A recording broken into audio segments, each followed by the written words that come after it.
વાત થઈ આપણે રીંગણી જેવી શાકભાજીના પાકમાં લીલી સફેદ મસરી, ગળો મહી અને થ્રિપ્સ કથેરી આ એક સાથે 6 રોગનો અટેક હોય અને એની સાથે સાથે પણ એકદમ રીંગણીનો પાક એકદમ ગ્રીનરીમાં ન હોય, એકદમ પીળો પડતો હોય, એકદમ મૂળનો પણ વિકાસ ન હોય, ત્યારે આપણે એનએસસી ફાર્મિંગ લઈને આવી ગયું છે માત્ર 2 દવાનો કોમ્બો ખેડૂત મિત્રો. જેમાં આપણે સૌથી પહેલી દવાની વાત કરીએ આપણે તો સૌથી પહેલી દવા છે આપણી પાસે વિટાગોલ્ડ. વિટાગોલ્ડ દવા છે એ 15 લીટરના પંપમાં માત્ર ને માત્ર 10 ગ્રામ જ નાખવાની હોય છે.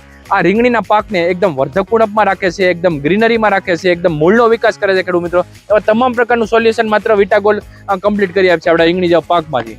અને સાથે આપણે બીજી દવાની વાત કરીએ તો બીજી દવા છે આપણી પાસે ટાઉસુ. ટાઉસુ છે 15 લીટરના પંપમાં માત્ર 40 ml જ દવા નાખવાની હોય છે ખેડૂત મિત્રો.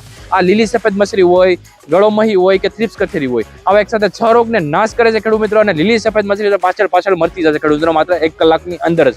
બંને દવા હાલ આપણે એનએસસી ફાર્મિંગમાં અવેલેબલ છે ખેડૂત મિત્રો. મંગાવવા માટે આપણા નીચે આપણા નંબર ઉપર સંપર્ક કરો અથવા નીચે આપણી લિંક ઉપર સંપર્ક કરો અથવા અમારી વેબસાઇટ nscfarming.com ઉપર જઈને તમે ડાયરેક્ટ દવાને પણ ઓર્ડર કરી શકો છો ખેડૂત મિત્રો. અને સાથે કેશ ઓન ડિલિવરીના પણ ઓપ્શન છે મારા વાલા. જ્યારે તમારા હાથમાં બંને દવા આવે ત્યારે તમારે પૈસા દેવાના હોય છે. એ રીતે સર્વિસ પણ આપણે એનએસસી ફાર્મિંગમાં અવેલેબલ છે ખેડૂત મિત્રો. તો પછી રાશે નહીં જુઓ છો, હમણાં જ એનએસસી ફાર્મિંગનો સંપર્ક કરો અને મંગાવો રીંગણીની સ્પેશિયલ દવાઓ અને તમારા શાકભાજી અને તમારા રીંગણી જેવા શાકભાજીના પાકને બનાવો દમદાર.